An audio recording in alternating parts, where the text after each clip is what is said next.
Recently, I heard about a concept of 4 investigations of the name of things, of the things, of the nature of things, and the separateness of things. It is from Yoga Cha School. Have you heard of them? If so, what are your thoughts? I have never heard of that. We have a teaching in Zen. There's an exchange from a student and master. And the student said, if you call it a thing, it's already a mistake. Right? Because everybody is attached to things. So in Buddhism, we say name and form. Everybody's attached to name and form. Like here's a stick. This stick has some form and it has a name, stick, or called a Zen stick, I guess, when I received it. I love this Zen stick, so I'm very attached to this Zen stick. I'm very attached to this thing. So if this stick caught on fire and completely burned, the name and form has changed. So this thing has changed. That's why we say that everything is empty. That means everything has no self-permanent nature. No thing has a self-permanent nature. So when this turned to ashes, now I'm very sad. Oh, my stick. What happened to my Zen stick? I miss it.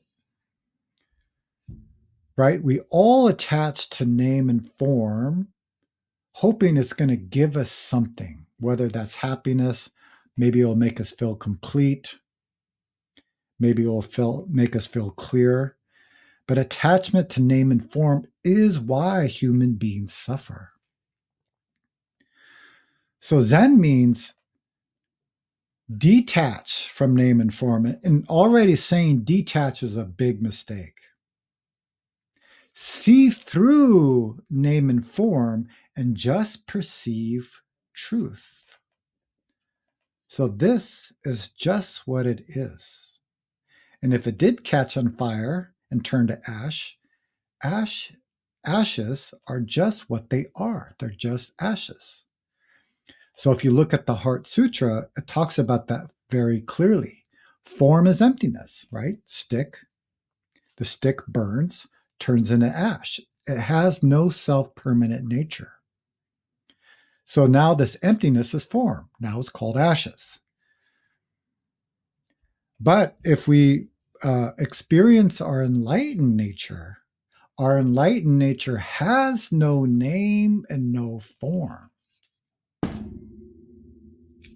That sound doesn't have name, doesn't have form, doesn't have stick, doesn't have ashes.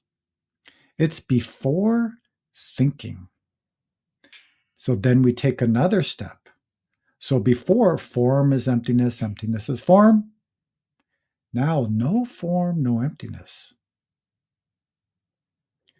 Then if we take another step, form is form, emptiness is emptiness, meaning everything is just truth. Stick is just a stick. Ashes are just ashes. And if we can keep that mind that doesn't hold on to name and form, then that means we can use name and form to help this world. I'm looking at this 4 investigations, and perhaps it's the same as what I just talked about.